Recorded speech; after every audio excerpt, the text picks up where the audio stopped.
The lamp is burning low upon my tabletop. The snow is softly falling. The air is still in the silence of my room. I hear your voice softly calling. If I could only have you near to breathe a sigh or two, I would be happy just to hold the hands I love on this winter's night with you. Hello and welcome to Fiber Trek. My name is Sarah. Welcome. You are most welcome to my studio space here in the North Woods. We've come to the last of our Turning of the Year series, and we have gone through a number of different mediums and techniques. In this last edition, I am going to share with you a couple ideas I have for documenting and deepening 2023. I'm going to share a little bit about some stitching ideas I have, as well as take you through some papercraft work on creating DeepMakerCards. If you are a patron of this podcast, a deep heartfelt thank you for your financial contribution. I am encouraged and humbled. I appreciate all of the insight and goodwill and positive comments that come my way. I'm so glad you're here. Let's catch up.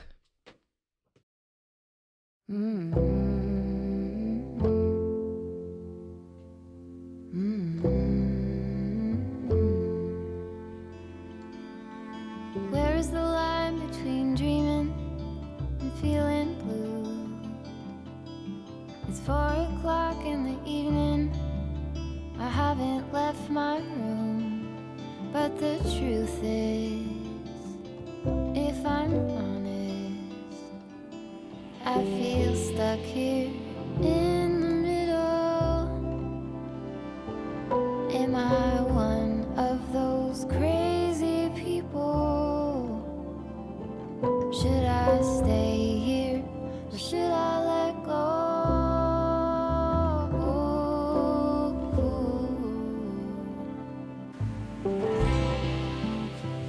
In some research I was doing on stitching and slow stitching, I came across Karen Turner's blog, Stitching Life. She is a textile artist based out of the UK, and she had written a post about a stitch journal, which was an idea that originated from the book Slow Stitch by Claire Wellesley Smith. But her blog post kind of expounds upon that and gives you a little bit more of the process in her own technique. And so I went ahead and downloaded the template that she provides and traced it onto an old tablecloth of my grandmother's. I'm stitching this as a single layer, and I am using assorted threads. After tracing the template, I outlined each of the boxes in a running stitch, which delineates the days, and there's ways to negotiate different months that have different amounts of days. And my real hope here is to tie this into some of the watercolor mixing work I'm doing with my Oracle deck. So extrapolating the color swatch from the Oracle deck and using that as the thread colors in each of the daily stitching notes. So there's this real kind of textural, color, thoughtful documentation happening, and I'm really excited about it. So I've left a link in my blog, which would take you to her blog post, and I'm looking forward to getting started on January 1st.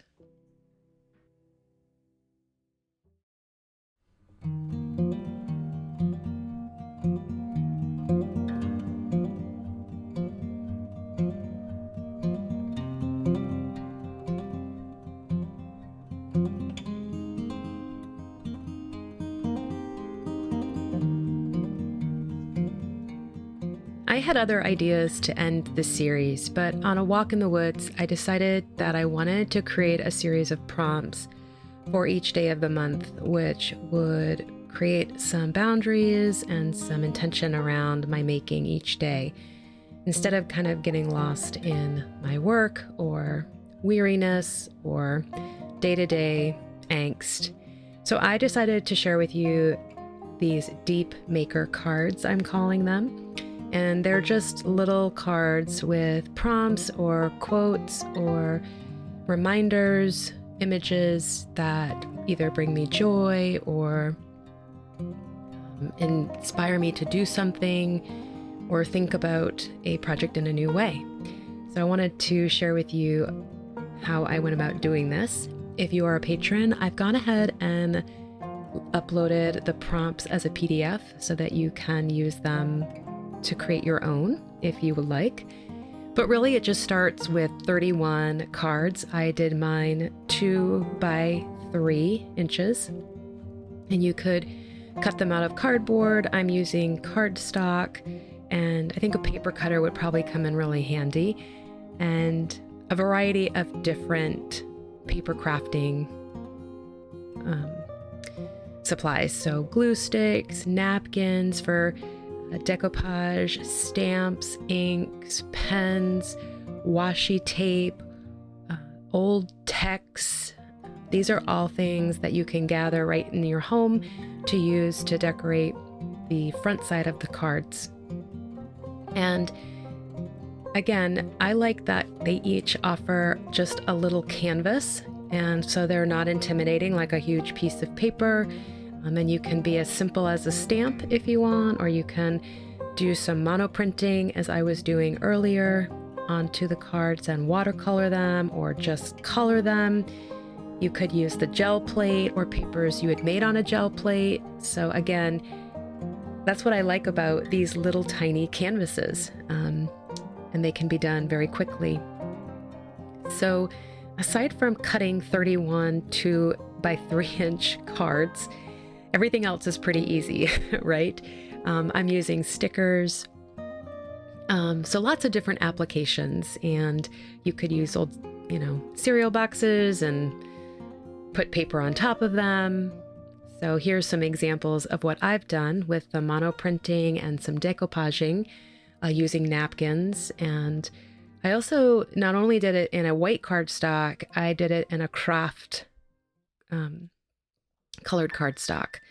So for each of these examples, I just thought I wanted to show you the basics. So for this monoprint, I am using watercolor, and the cardstock actually took this medium pretty well. I did put all of the cards under weight overnight just to flatten them out a bit. I'm actually not only making my own set, I am making a set for each of my niece and nephew. Their cards have more quotes on them or little pick-me-ups about their family that they can read before they go to school each day.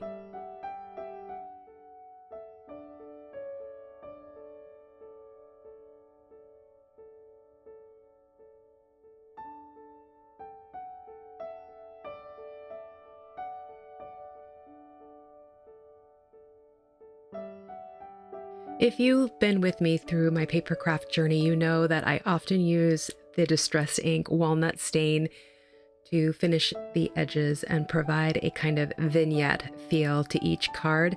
I do this on the front and the back for each one that I've done, and I did it also on the papercraft colored cards. So this is just a finishing technique that I really like, that I think, creates a focal point. And then on the back, you can put whatever you'd like, a prompt, a quote. For some of them, I've put a book to go, pull a page from, a deck to pull a card from, a color swatch prompt, a stitch prompt, a go knit on a project you haven't touched in a week prompt. So I know that there's a variety of these different types of prompts out there, and you can either make up your own as I've done or riff on somebody else's. So taking illustrations and text from, other books is another one of my favorite techniques. And I can't remember the name of that book in particular, but I want to buy another one because the illustrations are just beautiful to use. And so I would recommend rating some of your field guides that you don't use anymore or picking them up in a thrift shop. Again, stickers and stamps are a really great way to utilize for decorative purposes here. And then decoupaging with napkins. This is one of my favorite things to do. I have talked about these owls, I think even in my last turning of the year journaling episode. I think I had these, so I had to use them again. I just think they're really funny and whimsical and cheerful. So, yeah, so I'm just going to use this. I'm using a little bit of water to create a tear line, and then I'm going to use Mod Podge. I'm going to just put that down on the surface of the cardstock after I finish the edges, of course. So I'm going to put some Mod Podge down, and then I'm going to put the napkin on it. I'm not going to cover the picture or the card again with Mod Podge, so just one layer. So Mod Podge, napkin, under weight, call it good. The moisture from the Mod Podge does make that card want to curl up, so it benefits from some weight time. WEIGHT time. So if you're just starting to use Mod Podge, you can use a glue stick too to work with napkins. These smaller canvases are a really good way to practice until you get to some of the larger journaling stuff. Washi tape is also a great supply to have on hand and use in combination with stamps or illustrations, or of course you could just washi tape the whole side of the card as a decoration. In this instance, I'm able to pair it with a stamp and use a cup and put some on the back as well. So this is a washi tape I got last year with foxes on it and the Northern Lights. It was amazing. I could do some serious damage with washi tape. The illustrations are just so fun.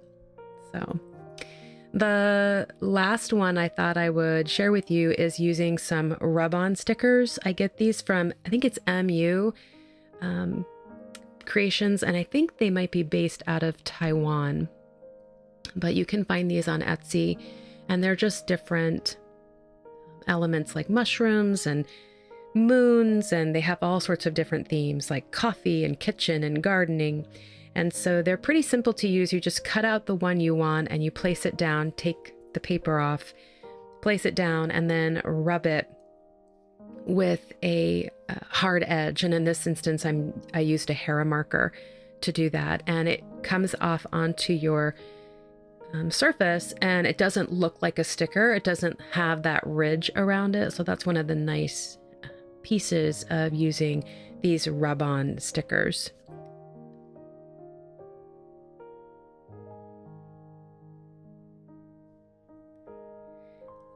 I hope that you have enjoyed this little project. It was a little bit on a whim, but I'm actually really excited to incorporate these into my daily routine.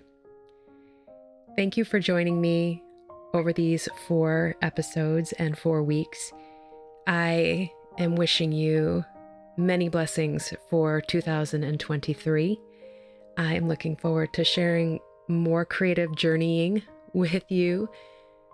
Much light and peace and joy. Take care. I'll see you next time. Bye.